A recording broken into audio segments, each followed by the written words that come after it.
बागवान भाइयों, नमस्कार।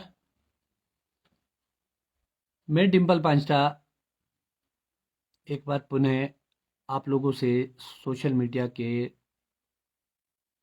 फेसबुक प्लेटफॉर्म पर लाइव के माध्यम से जुड़ा हूं।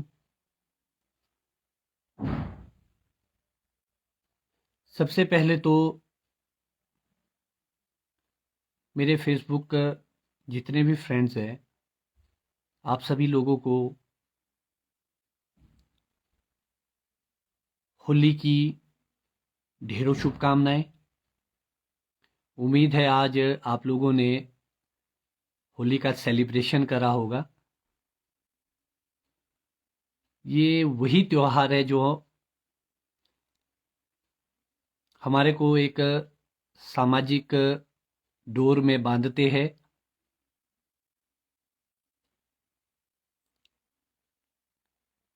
आज का मेरा लाइव आने के पीछे का मकसद सिर्फ बागवानी की ही बातें, जो कि काफ़ी सालों से काफ़ी पॉपुलर हो रही है, आप लोग उसको सराह रहे हैं और उसका असर आप भी देख ही रहे होने।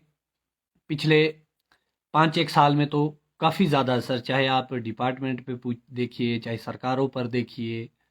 मुद्दे भले ही हमारे हो गए लाइव सेशन के माध्यम से, तो कहीं ना कहीं वो इम्प्लीमेंटेशन की ओर जा रहे हैं।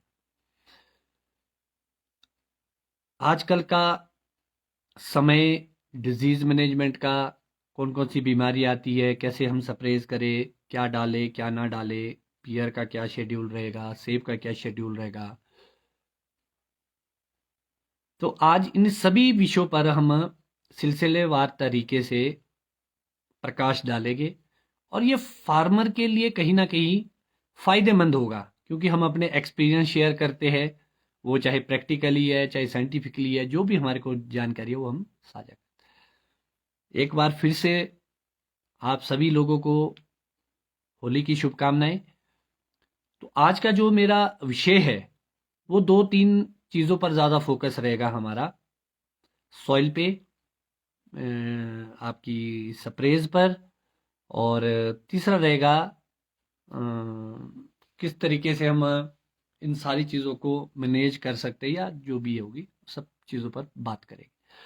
तो सबसे पहला जो अभी का समय रहेगा, और ये बातें मैं इसलिए कह रहा हूँ क्योंकि मैसेज के द्वारा और फ़ोन कॉल्स के माध्यम से सभी लोग जानकारी के लिए फ़ोन कर रहे थे, मैसेज करते हैं।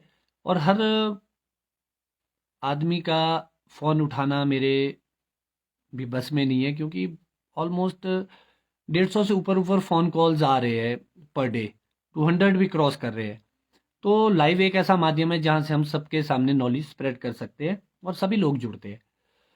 तो अभी आजकल का अगर हम समय देखेंगे, बिल्कुल लो हाइट में जो काफ़ी ज़्यादा है, वहाँ तो ऑलमोस्ट हाफ इंच ग्रीन भी क्रॉस कर चुकी है कई जगह। तो जो हाइट है या मिडल है, कई जगह पे अभी सिल्वर टिप और ग्रीन टिप के आसपास है। तो बहुत सारे लोगों का था कि भाई अभी क्या स्प्रे करनी चाहिए। तो सबसे जो महत्वपूर्ण स्प्रे रहती है इस वक्त, वो तो रहती है हमारी एचएमओ की। अ, मगर यहाँ पर हम लोग, आप और हम सभी लोग एक गलती करते हैं कि हम ज़रूरी समझते हैं उसमें इंसेक्टिसाइड डालना। आप लोगों को ये ज्ञान होना चाहिए कि जो टीएसओ या एचएमओ है हमारा, वो ऑलरेडी ही इंसेक्ट का काम करता है। वो दम घोट के मारता है और उसकी फिल्म पूरी चढ़नी चाहिए, पूरे अच्छी तरीके से कवर कीजिएगा अपने पौधे को। और बहुत सारे लोगों के ये भी आएगा कि टीएसओ डाले एचएमओ, तो टीएसओ का जमाना टाइम चला गया, सॉरी। वो विंटर ऑयल था, अब समर ऑयल ही पड़ेगा हमारे। तो टीएसओ आप करें, सिर्फ आप इंसेक्टिसाइड सिर्फ एक शर्त पर डाल सकते हैं कि आपके पास अगर वुलियाफिड काफ़ी है, बगीचे में अभी भी दिख रहा है, तभी आप इसमें क्लोरोफोरिफॉस की 400 ml 200 लीटर पानी के हिसाब से स्प्रे कीजिए। अदरवाइज आपको डालने की कोई भी आवश्यकता नहीं है, बिल्कुल भी नहीं है। दूसरा, कि जो सिल्वर टिप और ग्रीन टिप के आसपास है वहां कौन सी ऐसी फंगिसाइड करे। तो मेरी जो अपनी रिकमेंडेशन रहेगी, जो बहुत ही बढ़िया और सस्ता रहेगा, वो है हमारा सल्फर। जो सल्फर आता है उसको आप 600 ग्राम 200 लीटर पानी के हिसाब से अपने बगीचों में स्प्रे कर सकते हैं। चाहे वो स्कैब है, चाहे काफी हद तक माइट को भी कंट्रोल करता है वो, और दूसरी अन्य जो भी फंगस होगी पौधे में कहीं भी, तो वो भी पूरी कवर हो जाएगी। तो आप यहाँ पर सल्फर की स्प्रे कर सकते हैं, पियर में भी और सेब में भी। और दूसरा एक बड़ा क्वेश्चन जो आजकल लोग काफी परेशान हो जाते हैं, वो आता है कि इसके बाद हम नेक्स्ट स्प्रे क्या करें, THMO होगी हमारी, ये चीजें होगी, उसके बाद क्या करें। तो बागवान साथियों, जैसे कि आपको पता ही होगा, मैं एक रिकमेंडेशन देता हूं हमेशा, और शायद आज तक वो किसी ने, बहुत सारी ऐसी रिकमेंडेशन होती है मेरी जो ना शायद डिपार्टमेंट मानता है, ना यूनिवर्सिटी मानती है, ना कुछ मतलब शेड्यूल के अनुसार भी आपके साथ वो नहीं चलती है। तो वो बेसिकली हमारा एक्सपीरियंस होता है प्रैक्टिकली, जो हम आपसे साझा करते हैं। तो उसी कड़ी में एक स्प्रे में बोलता हूं कि जब आपका लगभग 5% के करीब या उससे पहले, लगभग पिंक बर्ड जब कंप्लीट आ जाते हैं आपके बगीचों में, तो एक स्प्रे के लिए मैं हमेशा बोलता हूं, वो होती है 1261 नाइट्रेट फॉस्फोरस। वो बूस्ट करने के लिए होती है, एनर्जी देने के लिए होती है। अगर वीक फ्लावर आ रहा है आपका तो उसको बूस्ट करती है। और कोई ज्यादा महंगा नहीं है, लगभग 150 के आसपास, पहले तो काफी सस्ता आता था, 80 से 100 रुपए का किलो, आजकल महंगाई के साथ बढ़ गया है, तो 150 के आसपास वो आपको कॉस्टिंग करता है। 1 किलो 200 लीटर पानी में आप उसकी स्प्रे करते हैं, और मिस्ट की तरह स्प्रे करनी है, भिगोना नहीं है पौधा अपना। सिर्फ TSO के लिए भिगोना है अच्छे से, सल्फर के लिए आप अच्छे से भिगो सकते हैं, मगर इसके बाद की जो स्प्रे होगी उसमें आपको पूरा पौधा भिगोने की जरूरत नहीं है। 1261 की आपकी ये स्प्रे, आप इसको बहुत ही जरूरी समझे, और ये बहुत जबरदस्त फायदे देता है। आपकी जो डंडी का साइज, फ्लावर का साइज, वो काफी अच्छा इंक्रीज होता है। अब इसके बाद आती है आपकी जो स्टेज आएगी, वो आएगी आपकी, कुछ लोग पिंक बर्ड बोलते हैं, कुछ उसको फ्लावर टाइम में बोलते हैं। तो जो पिंक बर्ड स्टेज है, एक्चुअल में वो पिंक बर्ड है कौन सी स्टेज है। हमारे लोग क्या करते हैं कि अगर कहीं पिंक बर्ड दिखना शुरू होता तो वहां स्प्रे कर लेते हैं। ऐसा कभी ना करें आप बागवान साथियों, क्योंकि वो उपयुक्त समय नहीं है। अगर आपका लोअर पार्ट में पिंक बर्ड आ गया है, टॉप में अभी भी वो बिल्कुल बंदी होता है, तो उसका असर नहीं होता है। तो जब उसका असर नहीं होता है, तो आपको टाइम कौन सा पकड़ना है, जब आपके बगीचों में 5 से लेकर 10% के बीच का फ्लावर आए, तो वहां पर जो आपके पास अभी अवेलेबल है कुछ चीजें, अब तो PGR भी आ चुका है, क्योंकि अभी मैं देख रहा हूं कमेंट सेक्शन में बहुत सारे लोग PGR पे क्वेश्चन कर रहे हैं, उस पर भी बात करेंगे बागवान साथियों। वो हमारे सामूहिक प्रयास थे जो आज PGR GA4 GA7 6 भी सुमिटोमो कंपनी ने जो लॉन्च किया है, और उसको लीगल तरीके से सेल के लिए मार्केट में उतारा है। तो जो लोग अफोर्ड नहीं कर सकते हैं PGR को, तो आपके पास क्या ऑप्शन रहेंगे। तो आपके पास एक ऑप्शन रहेगा पिंक बर्ड की स्टेज का, जिंक 100 ग्राम चेलेटिड, बोरॉन आपका 200 से 250 ग्राम 200 लीटर पानी में। और कुछ लोगों को कॉर रॉट की प्रॉब्लम रहती है, जब आपका बीज अंदर से सड़ना शुरू हो जाता है, वो प्रॉब्लम बहुत ज्यादा ज्यादा देखी जाती है। वो ज्यादातर तब आती है अगर आपके फ्लावर और पिंक बर्ड के आसपास अगर मॉइस्चर रहे, बारिश आए, तो ज्यादा वो प्रॉब्लम आती है। कोई लोग तो बहुत ही ग्रसित रहते हैं इस चीज से। तो आपको उसमें आप स्कोर डाल सकते हैं, बेबिस्टीन डाल सकते हैं, उसी के साथ जिंक और बोरोन के साथ। और अगर आप 1261 की स्प्रे कर चुके हैं, तो आपको वहां पर कुछ और एडिशन करने की जरूरत नहीं। कई लोग यूरिया भी डालते हैं, तो आपको वहां डालने की जरूरत नहीं, क्योंकि आपने नाइट्रोजन और फास्फोरस पहले ही दे चुके हैं आप। उसकी भी आपने मिस्ट की तरह स्प्रे करनी है। अब बात आती है PGR की। इस वक्त हमारे पास जो लीगल वे में मार्केट में उपलब्ध है, वो है हमारा प्रोमेलिन, जो कि सुमिटोमो कंपनी ने लॉन्च किया है। तो बहुत सारे क्वेश्चन है, बहुत सारे डाउट्स है। क्यों? क्योंकि PGR एक मुद्दा इसलिए भी था कि डुप्लीकेसी बहुत आ गई थी। और आप देखिए, लोग जो डुप्लीकेट माल उतार चुके हैं या जिन्होंने आपको बेचना है, वो आप पर अब आप लुटने के लिए तैयार है कि या आप लुटना नहीं चाहते, तो वो बेचने के लिए तरह तरह की स्कीम्स लेके आएंगे। एक स्कीम मैंने आजकल जो सुनी है, मेरे को लाइव के माध्यम से आपको आगाह भी करना पड़ेगा कि उन्होंने अपने प्राइस डाउन कर दिए। वो बड़े खुश हुए कि सुमिटोमो ने 16,000 रुपये अपनी कीमत रखी 1 लीटर की, तो उससे सस्ता तो हम देंगे आपको 11,000 रुपये का। 11,000 के आसपास कॉस्टिंग चल रही है। जो लास्ट ईयर आपका 18,000 से 20,000 का, वो 11,000 पे आ गया। तो बागवान साथियों, आप ऐसी भी कोई भी चीज अब स्प्रे ना करें जब डुप्लीकेसी आ जाती है और ओरिजिनल आपके पास अवेलेबल हो। तो आप जरूरी नहीं कि उसकी स्प्रे करें ही, तो डुप्लीकेट ना आपके पास बिल है, कल को 19-21 हो गया तो आप क्या करेंगे। दूसरा बड़ा नायाब तरीका निकाला उन्होंने कि ये इंपोर्टेड पैकिंग है और ये इंडियन पैकिंग है। तो आपने देखा होगा कि ऐसा कुछ भी नहीं है, माल सारा इंपोर्टेड है और यहाँ मेड इन इंडिया के नाम से यहाँ सिर्फ पैकिंग हो रही है, उसकी गैलन लग रहा है प्रोमेलिन का। तो मगर कुछ रास्ते और भी खुलते हैं। जैसे ही ये लॉन्च हो गया GA4 GA7, अब अदर्स जो कंपनी है, मैं इस साल का तो नहीं कह सकूंगा, अगली साल से आपको फिर से अगर आपको कॉस्टिंग ज्यादा लग रही है, डाउन आएगी रेट, वो इसलिए आएगी कि अदर कंपनी के लिए भी अब रास्ते खुल गए यहाँ पर। सिर्फ उनको ट्रायल पास करना अपना 2-3 साल का, उसके बाद वो भी मार्केट में उपलब्ध हो जाएगा। तो कंपटीशन जब तक होगा तो रेट ऑटोमेटिकली डाउन होगी। अभी बात आ रही है 16,000 रुपये कीमत, बहुत ज्यादा, बिल्कुल बहुत ज्यादा है, मुझे भी लग रहा है ज्यादा है। और अभी भी मेरी बात कंपनी के साथ जो चली है कि हम ये बोल रहे हैं कि इसको 12,000 के आसपास स्टेबल करने की कोशिश की जाए। प्रोमेलिन के रेट 12,000 के आसपास मुझे लगता है कि काफी है, इसके लिए भी हम प्रयासरत रहेंगे। और दूसरी बड़ी बात है कि अब वो समय आ गया है, शायद हमारी बोर्ड ऑफ मैनेजमेंट की मीटिंग होनी है, तो वहां भी मैं एक मुद्दा उठाऊंगा, PGR का ये एक मुद्दा। पहले तो हम धन्यवाद करेंगे उस बोर्ड का कि उन्होंने इसको लीगल करवाया और मेरे कहने से करवाया। ये मेरे लिए भी अपने लिए खुशी की बात है कि टेक्नोलॉजी में मेरा भी योगदान रहा। दूसरी बड़ी बात आती है कि इसको स्प्रे सारणी में नौनी के शेड्यूल में लाना है। तो जब स्प्रे सारणी में आएगा उसके बाद हम हॉर्टिकल्चर मिनिस्टर और प्रदेश सरकार के ऊपर एक दबाव डाल सकते हैं, जब इतना जरूरी है, एक्सपेंसिव है, तो इसको सब्सिडी में हमारे फार्मर को उपलब्ध करवाया जाए।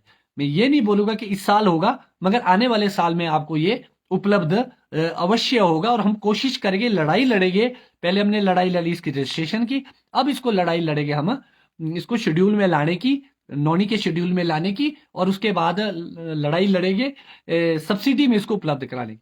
और एक बात मेरी और माइंड में थी कि हम प्रदेश सरकार को, अगर मुझे लगता है कि कुछ दिनों में मेरी हॉर्टिकल्चर मिनिस्टर से भी शायद अगर बात होगी, अगर उन्होंने समय दिया, समय तो मांगा है मैंने, अब देखते कि वो देते कि नहीं देते। अगर मुझे मौका मिला उनसे बात करने का, तो मैं डेफिनेटली ये बताऊंगा कि जो हमारी सब्सिडी की दवाइयां आप लोग देते हैं, क्या ऐसा नहीं हो सकता जो स्प्रे सारणी में आपका पूरा शेड्यूल है, क्योंकि उसमें हमने ये पाया कि जो तो सस्ती दवाई है उसको तो आप सब्सिडी में देते हैं, जैसे स्कोर होगी, बेविस्टिन होगी, मगर जो महंगी दवाइयां है जो शेड्यूल में है, तो जब आपने स्प्रे सारणी निकाली है, क्यों ना सारी की सारी आप सब्सिडी में उपलब्ध कराए, चाहे क्यों ना वो नेटिवो जैसा महंगा मॉलिक्यूल क्यों नहीं है, मेरीवोन जैसा महंगा मॉलिक्यूल क्यों नहीं है, जितनी भी आपकी वो है वो सारी उपलब्ध कराओ, ताकि गरीब और आम बागवान को उसका फायदा मिल सके। क्योंकि महंगाई बहुत बढ़ चुकी है इस वक्त, हर चीज में हम देख रहे हैं, हर सेक्टर में। तो ये सपोर्टिंग रहेगा और इसके लिए हम लड़ाई भी लड़ेंगे। अब अगली जो बात आती है हमारी PGR की स्प्रे करने का तरीका, या कैसे कैसे क्या क्या करेंगे हम। तो हमेशा बागवान साथियों याद रखना कि जब भी आप PGR की स्प्रे करते हैं, तो आपको एक बात का ध्यान रखना है कि जो फ्रेश वाटर है उसी को इस्तेमाल करें।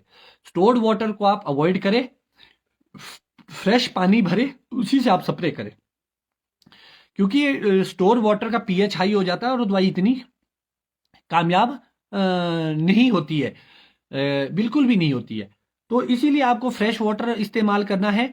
और स्प्रे को आप थोड़ा सा, मुझे ये लगता है कि बैटरी वाली जो पिट्ठू करते हैं उससे इतनी अच्छी हो नहीं पाती है, इसलिए जो इंजन लगा पिट्ठू स्प्रेयर आता है, या उससे कीजिए, या पावर स्प्रेयर आप बिल्कुल लोअर प्रेशर पे फॉग गन से कीजिए, जो मिस्ट डाले और थोड़ा जल्दी जल्दी करे। क्योंकि आपको लगभग जहां आपके 2-3 ड्रम पड़ते हैं वहां आपको एक ड्रम में स्प्रे करनी पड़ेगी। अब बड़ा क्वेश्चन आ रहा था, इसमें भी कमेंट्स आ रहे हैं और ऐसे भी फोन आते हैं कि डोज क्या है। जो कंपनी ने रिकमेंडेड डोज दिया है वो लगभग फुल ब्लूम पे आपके 250 ml का डोज रिकमेंड किया है। और मैं मानता हूं कि प्रैक्टिकली, और आप लोग भी मानेंगे कि ये पॉसिबल नहीं है, क्योंकि हमारे और उनकी कंडीशन में फर्क है। और हमारा जो प्लांट है उसमें एक एक महीने तक फ्लावर ही चलता रहता है, ज्यादा भी चला जाता है कई बार, अगर ड्राई कंडीशन हो 1.5 महीने तक फ्लावर आते रहते। तो हम कौन सी आइडियल सिचुएशन माने। तो मुझे ये लगता है कि आपको स्प्लिट डोजेज में डालना पड़ेगा। और स्प्लिट डोजेज में और सिंगल डोजेज में आपको क्या ध्यान रखना है, स्प्लिट डोजेज में अगर आप जब डालते हैं तो इसको लगभग 60% के आसपास आप पहला डोज डालेंगे 125 ml के आसपास, जो सेकंड डोज डालेंगे वो 90 to 100 के आसपास आप इसको डाल सकते हैं। फिर कई लोग इसको तीन उसमें भी कर सकते हैं, आप 60 पर 100 ml डालिए, 200 लीटर पानी की रिकमेंडेशन होगी ये, और लगभग 100 पे सेकंड एप्लीकेशन 100 ml की, और उसके बाद पीनट के आसपास एक आप 100 ml की और डाल सकते हैं। अब बात आती है कि जो हमारे बड़े पौधे हैं, रॉयल के पौधे, उसको कैसे हम कवर कर गए। 100% तो कवर नहीं हो सकता हमारे से, क्योंकि हमारी कंडीशन बड़ी अलग है। तो आपको, मुझे ये लगता है कि जो 80% के आसपास जब फ्लावर आता है आपका, कुछ पहले छूट गया कुछ बाद में छूट जाएगा, कोई इशू नहीं, इतना चलेगा। तो 80% के आसपास आप 250 ml का डोज पूरे ऑर्चर्ड में आप स्प्रे कर सकते हैं इसका। इसके अलावा और क्या कर सकते हैं, मुझे लगता है कि इसके अलावा आपको और कुछ भी करने की आवश्यकता बिल्कुल भी नहीं है। अब बात आती है कुलदीप शर्मा जी, धन्यवाद आपका इतने अच्छे कमेंट के लिए। बेसिकली ये लड़ाई मेरी नहीं है, ये हमारी लड़ाई है, और जो मैं लड़ रहा हूं वो मैं अपने लिए नहीं, आपके लिए लड़ रहा हूं, सबके लिए लड़ रहा हूं, पूरी इंडस्ट्री के लिए लड़ रहा हूं। और हम जब तक संगठित होकर ऐसे ही बात बुलंद करेंगे, क्योंकि आपको पता होगा कि क्या क्या कमेंट आते थे कि ये कराएगा पीजीआर रजिस्टर, ये कर सकता है, वो कर सकता है, इसके बस की बात क्या है, सरकार नहीं कर सकती। तो एटलीस्ट हमने आप लोगों के सहयोग से ये काम कर दिया। आने वाले टाइम में हम और भी बहुत अच्छे अच्छे काम करने वाले हैं, और जो कर भी रहे। और इसके साथ साथ एक क्वेश्चन और आता है लोगों को खाद डालने से संबंधित। तो जो अगर सॉइल मैनेजमेंट की हम बात करें, अब आपका जब आपका ग्रीन टिप और सिल्वर टिप के आसपास का समय आ जाता है, तो इसका मतलब आपके 20 दिन रह गए फ्लावर आने में, सिल्वर टिप ग्रीन टिप के आसपास। तो इस वक्त नाइट्रोजन अप्लाई करने का आपके पास बहुत समय, अच्छा समय है, मॉइस्चर भी अभी अवेलेबल है, कुछ दिनों पहले भी बारिश हुई है।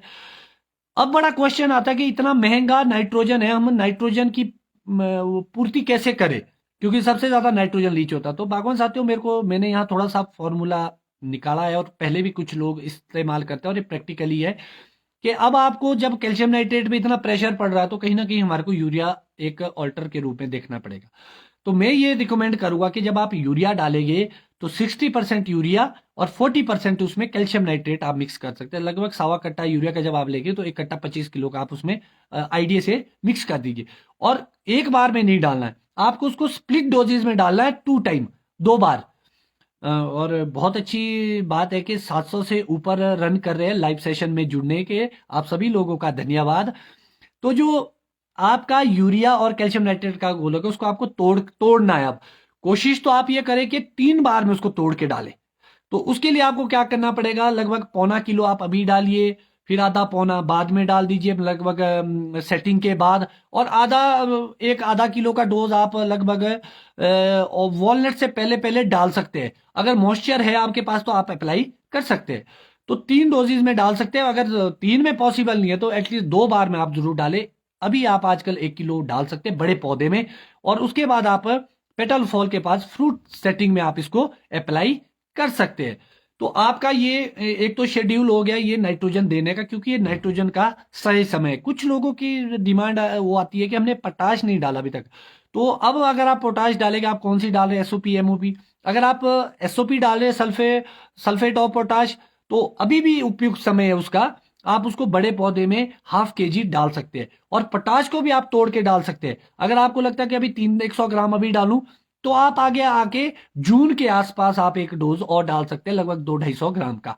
तो आप उसको स्प्लिट डोजेज में डालिए, जितना भी आप स्प्लिट डोजेज में डालेंगे उतना ही फायदा होगा, और पौधों के लिए अच्छी खुराक मिलेगी, और समय समय पे मिलेगी। और हमेशा तोड़ के डालने के रीजन होते हैं कि आपको स्पून फीडिंग करवानी है, क्योंकि एक साथ में पौधा नहीं ले पाता है उतनी चीजें। तो जब आप तोड़ तोड़ के धीरे धीरे डालेंगे तो आप वो उपलब्ध ज्यादा होगा। फिर एक क्वेश्चन और आता है कि छोटे पौधों में क्या करें। आपको टोटल, आपको जो ये बड़े पौधों का शेड्यूल है वो खादे उसमें भी डालनी है। सिर्फ आप ये काम करेंगे, जो आपके छोटे पौधे लगे हैं उसमें आप हर 15-20 दिन में, चाहे आप कैल्शियम नाइट्रेट 1-1 चम्मच डालिए, 2-2 चम्मच डालिए, मगर डालिए जरूर। 1-1 चम्मच भी बहुत है, बिल्कुल थोड़ा सा 10-10, 15-15 ग्राम करके स्प्लिट डोजेज में आप उसको डालते रहिए, जितनी मर्जी बार डालिए पूरे ग्रोइंग सीजन में। तो चाहे आप पाउटी लगाए रहे हैं, रूस्टॉक लगाया है, या आपने 1 साल का 2 साल का पौधा लगाया, उसमें आप जितना ज्यादा नाइट्रोजन देंगे स्प्लिट डोजेज में, उतनी अच्छी वेजिटेशन आएगी, ग्रोथ आएगी और आपका पौधा स्वस्थ होगा। अब एक क्वेश्चन आया गोबर का, बिल्कुल आप आजकल गोबर भी डाल सकते हैं। गोबर से क्या होता है कि मॉइस्चर रिटेन होता है, क्योंकि अभी जो मौसम विभाग और लाइव सेशन में लगभग 850 के करीब लोग जुड़ रहे हैं, 824, 25, 27 तक पहुंच गए हैं। तो एक बहुत अच्छा है कि लोग सीखना चाहते हैं, और जानकारी, सोशल मीडिया एक अच्छा प्लेटफॉर्म है इस चीज के लिए। तो आप गोबर भी आजकल अप्लाई कर सकते हैं, गोबर से मॉइस्चर रिटेन होगा और बहुत अच्छे फायदे आपको मिलेंगे। मगर एक चीज और मैं बताऊंगा बागवान साथियों, कुछ ऐसी चीजें हैं जो हम एक्स्ट्रा करने की कोशिश करते हैं, उसके साइड इफेक्ट आते हैं। वो आता है आपका अभी इंसेक्टिसाइड करना। मेरी आपसे हाथ जोड़ के विनती है कि आप हो सके तो 99% अवॉइड कीजिए इंसेक्टिसाइड को, मत कीजिए इंसेक्टिसाइड की स्प्रे, मत कीजिए। अभी जितने भी फ्रेंडली कीड़े होंगे वो अभी पैदा हो रहे हैं और आप उसको मार देंगे, चाहे हमारी फ्रेंडली माइट है, चाहे आपके तोता मामा है, चाहे अदर कोई भी है। प्लीज आप इंसेक्टिसाइड का इस्तेमाल इस समय पर ना करें। ना आप शॉपकीपर की सुने, ना आप कंपनी मैन की सुने। सिर्फ आपके अगर वुलियाफिड की बहुत प्रॉब्लम है तो इमरजेंसी में आप स्प्रे कर सकते हैं क्लोरीफोरिफॉस की, अदरवाइज आप ना करें। माइट एक बड़ा विकराल रूप धारण कर रहा है और ये लाइलाज होती जा रही है बीमारी। 4 स्प्रे इसकी होती है आजकल के दौर में, 3 और 4, तब भी कंट्रोल नहीं होता। इसका बड़ा रीजन आप और हमें। फिर बाद में आप बोलेंगे दवाई असर नहीं करती, दवाई असर करती है। जब हमने फ्रेंडली पॉपुलेशन खत्म कर दी तो इसके गुनेगार हम स्वयं है। और कुछ लोगों के अंदर मिथ्या होती है कि कीड़ा चाट रहा है, वो 2 बीमे देखते हैं और सोचते हैं कि कीड़ा चाट रहा है और उसके पीछे गन लेके और मशीन लेके हम दौड़ जाते हैं। बागवान साथियों, ऐसा बिल्कुल ना करें। कंपनी ने अपनी दवाई बेचनी है, दुकानदार ने अपनी दुकान चलानी है, आप इससे अवॉइड करें, आप इसको अवॉइड करें। ये नॉनी के साइंटिस्ट भी आपको बोल चुके हैं, एक्सपर्ट भी बोल चुके हैं, आप इंसेक्टिसाइड का इस्तेमाल ना करें, ना मात्र करें। हमारे स्वास्थ्य के लिए हानिकारक है, इन्वायरमेंट के लिए हानिकारक है। मैक्सिमम कैसे आप इसका आंकलन कीजिए, आप जितनी इंसेक्टिसाइड करेंगे, स्प्रे करते हैं, हर घर में आज गाय रखी है, स्प्रे करेंगे घास में गिरेगा, शाम को आप घास को खिलाएंगे गाय को, या कुछ दिनों में खिलाएंगे तो उसके पार्टिकल गाय में के अंदर जाएंगे। वो दूध के रूप में हम किसी भी रूप में गाय से लेते हैं तो वो कहीं ना कहीं हमारे शरीर में भी एंटर कर जाते हैं। इसलिए आप कोशिश करें इंसेक्टिसाइड ना करें। ये कई बहुत सारी ऐसी बीमारियां जो मैन मेड है इंसान के द्वारा। और बहुत खुशी की बात है कि 900 से ऊपर लोग लाइव सेशन में जुड़ चुके हैं, 905 10 चले गए। आप ऐसे ही विश्वास रखें, हम इंडस्ट्री को बहुत आगे लेके जाएंगे मिलके। तो ये तो चीज थी कि इंसेक्टिसाइड आपने अवॉइड करना है। बहुत सारे लोग देखते कि कीड़ा खा रहा, कितना कीड़ा खा लेगा। अभी आप देखिए कितने मिंटू खाए होंगे, पूरे बगीचे में आप ढूंढेंगे तो 50 मिलेंगे, 100 मिलेंगे। तो खाने दीजिए ना, सबने जीना है इस धरती पे।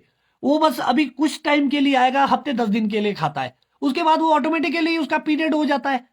तो इसीलिए आप हमारे को ये देखना होगा कि खर्चे हम अपने कैसे कम करें, ना कि बढ़ाए।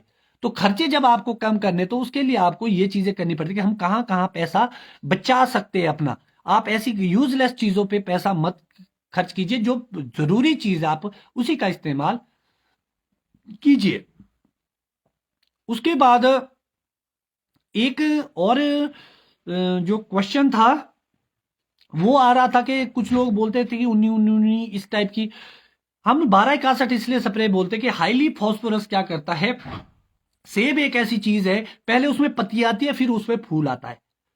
और जबकि स्टोन फ्रूट है हमारे, उसमें पहले फूल आएगा फिर पत्ती आएगी। तो एनर्जी कहीं ना कहीं फूल में जानी चाहिए तो पत्तों में जाती है। इसलिए हम फॉस्फोरस हाई इसलिए डालते हैं कि 48 आवर के लिए वो अपने काम करने की क्षमता खत्म करके पत्ता को थोड़ा सा डाउन कर देता है। और जो सारी एनर्जी है नाइट्रोजन, वो उसमें बूस्ट करता है। जो 19 है उसमें सुपर की मात्रा कम है, यहां पर हमारे को सुपर की मात्रा ज्यादा चाहिए थी। इसलिए 1261 सिर्फ मेरी रिकमेंडेशन और कई सालों से चलती आ रही है। और इसके साथ साथ मैंने आपको थोड़ा सॉइल के बारे में बताया। और एक और महत्वपूर्ण बात है कि हम खर्चा कहाँ कर सकते। जब आपके ग्रीन टिप आने लग जाए बगीचों में, उसमें आप आपका जो कैलेंडर है उसमें मार्किंग कीजिए कि कहां पर आज कौन सा दिन है। तो वहां से आप आइडिया लगाइए कि 65 और 70 दिन तक, 70 दिन जब आएंगे वहां तक आपको किसी भी तरह की फंगेसाइड की स्प्रे की वैसे आवश्यकता नहीं होती है, क्योंकि कोई बीमारी नहीं फैलती। आप यहां भी अपना पैसा बचा। जो मैंने आपको सल्फर की रिकमेंडेशन दी है वो इसलिए होती है कि जो अभी पाउडरी मिल्ड्यू आता है एक डिजीज, उसको वो पूरी तरह से ऑलमोस्ट खत्म करने में कामयाब हो जाता है। 90% से ऊपर आपको सेफ्टी देता है। रस्टिंग की प्रॉब्लम कम आती है। जितने हार्श केमिकल अभी आप छोटे दाने पे डालेंगे या पिंक बर्ड पे डालेंगे, उतने आपको रस्टिंग की प्रॉब्लम और ज्यादा आती रहेगी। और पीजीआर वैसे रस्टिंग के लिए भी है, फ्रॉस्ट के लिए भी है, तो ये सारी चीजों पे काम करेगा एडवर्स कंडीशन में।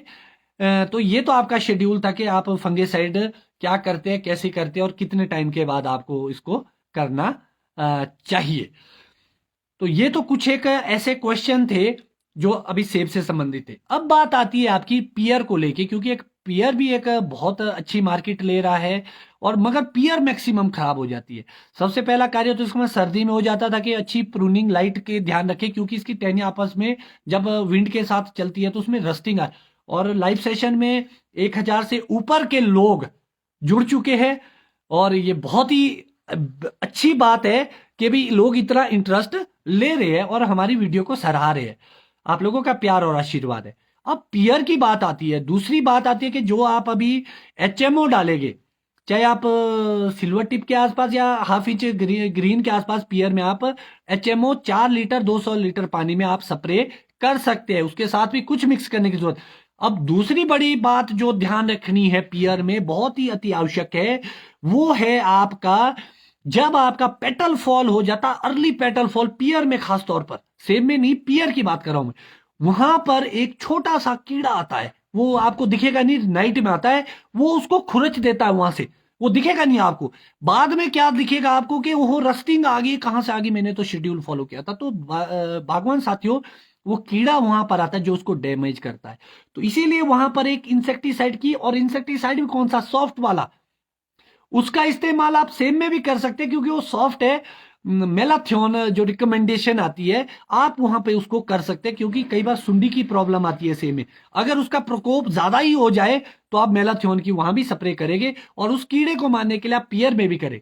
पियर में आपको यह ध्यान रखना है कि 15-20 दिन के बाद फिर से आपको हो सके तो आप एचएमओ भी और दोबारा से कर सकते हैं उसमें, प्लस उसमें आप मेलाथियोन भी मिक्स कर सकते हैं, क्योंकि वो जो स्टार्टिंग का फेस है पियर का, वो बड़ा ही सेंसिटिव रहता है। उसके बाद फिर पियर में आपको ज्यादा कुछ डालने की जरूरत नहीं है।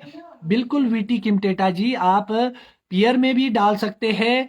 और पीजीआर की लॉन्चिंग के लिए आप मेरा धन्यवाद करते हैं। हार्ड वर्क तो जरूर रहा बीटी, मगर टफ जॉब था, इतना आसान नहीं होता है सारे सिस्टम से लड़ना। मगर ये आप लोगों का प्यार आशीर्वाद था कि हम बोर्ड ऑफ मैनेजमेंट का सफर तय कर सके, हमें वो कुर्सी मिली जिस जहां पर हम आपका प्रतिनिधित्व कर सकते थे। आज ये पीजीआर तो एक छोटा सा इशू है, तो मुझे बहुत छोटा लग रहा है। था बड़ा मगर अब छोटा है। अभी तो बहुत कुछ करना है हम सब ने मिलके, सरकारों के साथ मिलके। तो इसीलिए हम बहुत जल्द सरकार से भी मिलेंगे और बहुत अच्छा कुछ करेंगे। तो इसके साथ साथ आपको जो पियर का जो नेक्स्ट स्प्रे की निशानी रहेगी इंसेक्टिसाइड की, वो रहेगी जब आपका मॉनसून आता है तो एक सुंडी आती है जो उसको डैमेज करती है, उसमें टनल सी बनाती है। वहां भी आपको एक इंसेक्टिसाइड की स्प्रे की आवश्यकता पड़ेगी, उसके लिए हम बाद में बात करेंगे। अभी आपको इन सब चीजों के बारे में देखना चाहिए। फिर प्रहलाद ठाकुर जी का और बहुत सारे लोगों का नेचुरल फार्मिंग को लेके आ रहा है। बिल्कुल मैं पक्षधर हूं नेचुरल फार्मिंग का, स्टॉइल स्ट्रक्चर के लिए। मगर मुझे अभी भी ये लगता है कि एक छोटे से पोर्शन में ट्रायल बेस के लिए ठीक है। मैंने भी 2 बीघा पे शुरू करा है और वो रजिस्टर्ड है नेचुरल फार्मिंग के लिए। तो मगर अभी 100% हम जाए, ये मुझे थोड़ा सा भी डाउट है। आप समय दीजिए, थोड़े से उस पर करते रहिए। अगर आपको लगता है कि इंसेक्टिसाइड आपने नहीं करना और नेचुरल फार्मिंग वाले आप लोग, तो आप वहां पर नीम ऑयल की स्प्रे कर सकते हैं। टीएसओ आपके ऑर्गेनिक नेचुरल में ही आ गया, एचएमओ। तो उसके साथ साथ आप नीम ऑयल, ऐसी ऐसी चीजों की स्प्रे आप कर सकते हैं। अब मुझे ये लगता है कि लगभग मैंने यहां पर आप लोगों के सारे डाउट लगभग क्लियर कर चुका हूं। अगर कोई और क्वेश्चन छूटता तो आप इस पे कमेंट सेक्शन में लिखिए। मैं कोशिश करूंगा कि कुछ क्वेश्चन के लेने की और आंसर देने की। संदीप रुवाल्टा जी, मैंने कहा 1261 आप 5 से 10% जब फूल आएंगे तब करेंगे। 1 किलो 200 लीटर पानी में मिस्ट की तरह स्प्रे कीजिए। पिंक बर्ड की मैं बात कर चुका हूं, आप दोबारा ना पूछे क्वेश्चन, वीडियो दोबारा से देखे। बर्ड ब्रेक में क्या डोडिन, विनोद हिमटा जी का क्वेश्चन है। बिल्कुल डोडिन आप कर सकते हैं, मगर डोडिन का बेस भी सल्फर है। तो जो मैंने बोला कि सल्फर सस्ता है इसलिए आप उस पे जाए तो ज्यादा बेहतर होगा और बहुत बढ़िया रिजल्ट। डोडिन आप आगे कर सकते हैं, फिर अभी आप डोडिन करके फिर आप रिपीट नहीं कर पाएंगे। डोडिन आप बाद में डालिए, अभी आप सल्फर डाल दीजिए। मुझे ये लग रहा है सस्ता भी और अच्छा भी है। Rust might in pair, Ajay Chauhan ji, जो मैंने आपको ये शेड्यूल बताया एचएमओ वगैरह के रस्ट माइट के लिए, वैसे जो संगीता शर्मा जी है वो हमारे मशोबरा में, उनके लिए मैं कुछ दिन में 2-1 दिन में सैंपल भेज रहा हूँ यहाँ से टेस्टिंग के लिए। रेगुलर उस पर उनकी रिसर्च भी जारी है, क्योंकि रस्ट माइट एक नया ही, उस पर इतनी ज्यादा शोध नहीं है अभी हमारी यूनिवर्सिटी में। तो हम उसको सैंपल भेजेंगे, अगले साल तक उसका पूरा सारणी आ जाएगी। मैं हेल्प कर रहा हूँ डॉक्टर की, साइंटिस्ट की, जितनी मेरे से हो पाएगी। अभी आप जो ये शेड्यूल है आप इसको फॉलो कीजिए, आपको कहीं ना कहीं कंट्रोलिंग आएगी। और कोई क्वेश्चन हो जी? क्वेश्चन वही आ रहे हैं, मुझे ये लग रहा है कि जो मैं जिस पे हम बात कर चुके हैं। एमओपी डाल सकते हैं, बिल्कुल डाल सकते हैं, थोड़े लेट असर करेगी क्योंकि वो सोलोबल नहीं है, तो मॉइस्चर भी होना, आप डाल सकते हैं एसओ।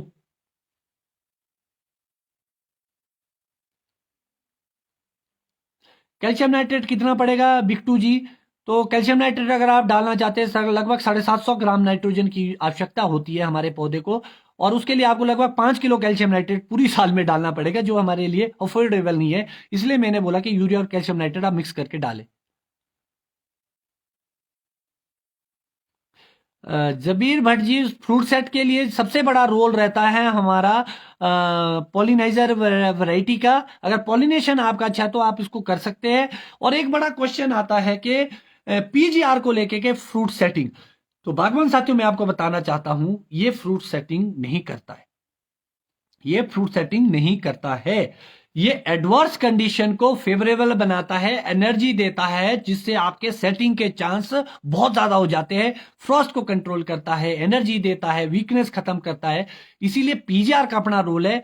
और जो लगना है वो लगना है आपका पॉलिनेशन ही, पॉलिनाइजिंग वैरायटी को आप अच्छे लगाए। और जब आपका फ्लावर टाइम है तो आप मधुमक्खियों को वहां पर जरूर रखे बक्से अपने बगीचों में। ये सब का दायित्व है, एक एक दो दो ही रखे, मगर रखे। एक और बड़ा क्वेश्चन आता है, थ्रिप्स को लेके भी आता है। कुछ लोग बिल्कुल प्रोमोलिन की स्प्रे, केशन ठाकुर जी, सिंगल ही करनी है, इसके साथ कुछ भी ऐड नहीं करना आपने। अब बात आती है,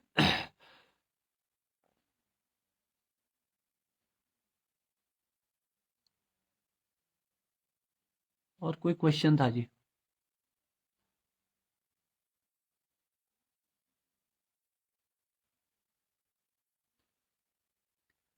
स्टोनिक कश्यप जी, मार्सोनिना अभी नहीं आता है, पहले अल्टरनेरिया आएगा, वो भी 70 दिन के बाद पत्ते आने से, उसके बाद मर्सोनिना आएगा। अगर आप बढ़िया मैनेजमेंट करते हैं उसके बाद, तो समय समय पर हम भी जानकारी साझा करेंगे, तो ऐसी कोई घबराने वाली बात नहीं है।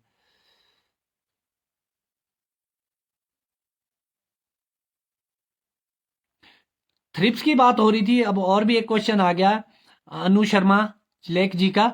तो जो थ्रिप्स है, जब से मैं बागवानी कर रहा हूं लगभग 22-25 साल से, तो मैंने तो अपने जीवन में कभी भी थ्रिप्स की प्रॉब्लम नहीं देखी, ना मैंने इसके लिए कोई स्प्रे की। इसका बड़ा रोल नहीं होता है, होता होना, मगर मुझे तो नहीं लग रहा है। वो भी आप चेकिंग कीजिए, अगर 15-20 के ऊपर है आपके थ्रिप्स, तो एक पानी का गिलास लीजिए, उसमें आप फूल जब फ्लावर आएगा तो उसको ऐसे करके झाड़िए।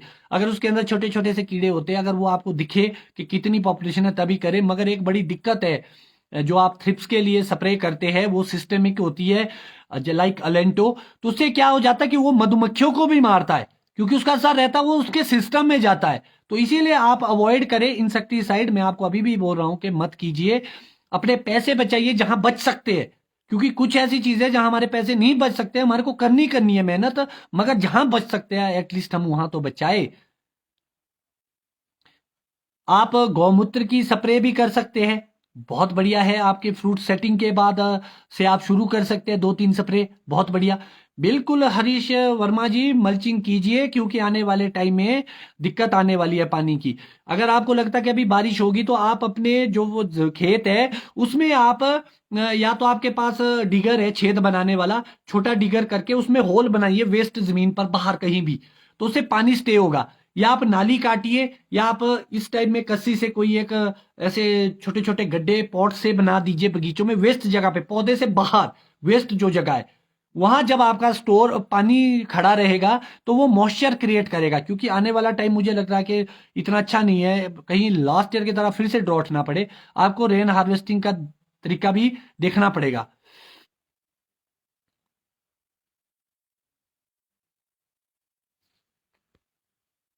बिल्कुल, मैं बराल में हूँ आजकल, अपने घर पे हूँ। मेरा थोड़ा स्वास्थ्य भी ठीक नहीं है आजकल, और ऊपर से काम भी काफ़ी है बगीचों में।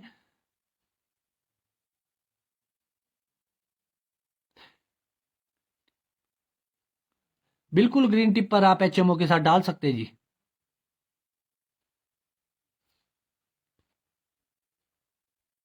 नीम ऑयल आप कर सकते हैं जी। मगर मुझे ये लग रहा है कि अगर आपको नीम ऑयल ही डालना है, बहुत सारे लोगों के नीम ऑयल से, तो आप अभी एचएमओ डाल दीजिए सिंगल। नीम ऑयल की स्प्रे तो आप उस पे भी कर सकते हैं आगे जाके, आपका फ्रूट सेट पे।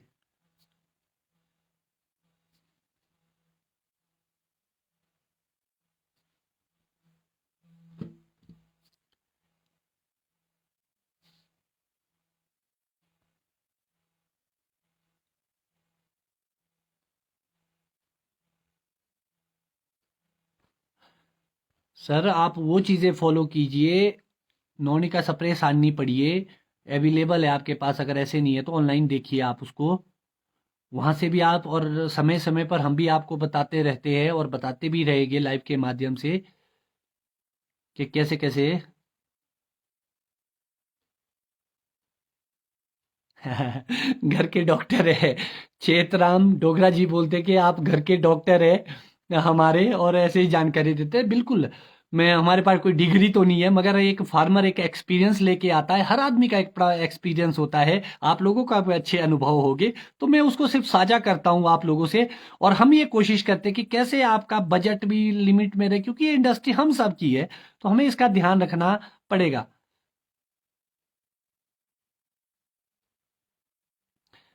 फिर भी मैं आपको बोल रहा हूँ जी, मत डाले आप अलेंटो वगैरह थ्रिप्स के लिए, मुझे नहीं लगता कि इतना इसका काम है। पहले चेक कर दिए, अगर बहुत प्रॉब्लम है तभी आप अलेंटो पे जाइए, इससे साइड इफेक्ट ही हो गए, इंसेक्टिसाइड मत कीजिए आप स्प्रे। इंसेक्टिसाइड का मतलब होता है कीड़े की दवाई। बहुत सारे लोग, मैं भी माफी चाहूंगा थोड़ा सा, इंसेक्टिसाइड इंसेक्टिसाइड बोलते हैं, बहुत सारे लोग ऐसे होते हैं जिनको नहीं होता है पता। तो कीड़े की जो भी दवाई है, कीड़ा जब है ही नहीं, आप किस कीड़े को मारने की, जब के लिए आपने कीड़ा मारना है वो तो तब आएगा, वो तो अपने टाइम पे आएगा, जब आएगा तब का तब देखेंगे कि कितना जरूरी है स्प्रे करना। अजय चौहान जी, माइट पर हमने पहले भी वीडियो बनाई है, अभी भी बनाएंगे बहुत जल्द। मैं जब शिमला जाऊंगा तो, मैं मशोबरा जाऊंगा तो वहाँ जो एक्सपर्ट है, विषय विशेषज्ञ है संगीता शर्मा जी, उनके साथ फिर से एक लाइव सेशन करेंगे स्पेशल माइट को लेके। इससे पहले भी हमने जुब्बल में किया था, आप लोगों ने सुना नहीं सुना मुझे नहीं पता, मीडिया पे भी आया था, तो अब फिर से एक लाइव बनाएंगे। और कोशिश मेरी ये भी रहेगी बागवान साथियों, आने वाले समय के लिए मैं कोशिश ये करूंगा, मैं अपना एक्सपीरियंस तो शेयर कर ही रहा हूँ, कि जैसे विषय विशेषज्ञ है, चाहे वो पैथोलॉजिस्ट है, चाहे एंटोमोलॉजिस्ट है, या दूसरे अन्य है, सबके साथ लाइव सेशन करूंगा अपने एक्सपीरियंस के साथ आप लोगों से, और सबको आपके माध्यम से अवगत कराऊंगा, क्योंकि हमारी यूनिवर्सिटी और विभाग में नायाब हीरे है, साइंटिस्ट नहीं है, नायाब हीरे है, मगर वो कहीं ना कहीं ऑफिस के वर्क में इतने उलझ जाते हैं, वो आ नहीं पाते। तो मीडिया एक अच्छा माध्यम है, और मैं कोशिश करूंगा कि उनको भी आपसे रूबरू करवाऊं।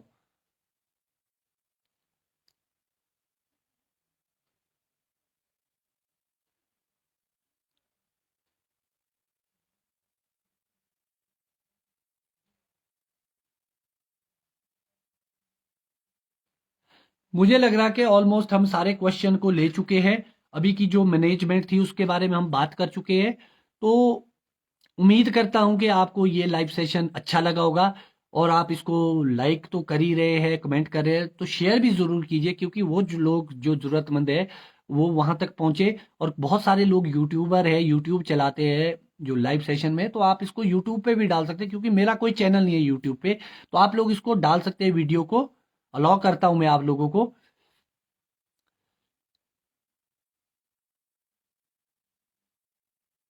तो बागवान साथियों, मुझे लग रहा है, और आज बड़ी खुशी की बात है, बहुत समय के बाद हमारे लाइव सेशन में लगभग 1,000 से ऊपर लोग जुड़े हैं। अम, और ये भी अपने आप में रिकॉर्ड है, मैं आज तक 900 से ऊपर शायद ही गया होना, कभी 1,000 गया हूँ, पिछली लास्ट ईयर में भी गए थे हम। 12, 14, 1500 तक भी गए थे, मुझे याद आ रहा है।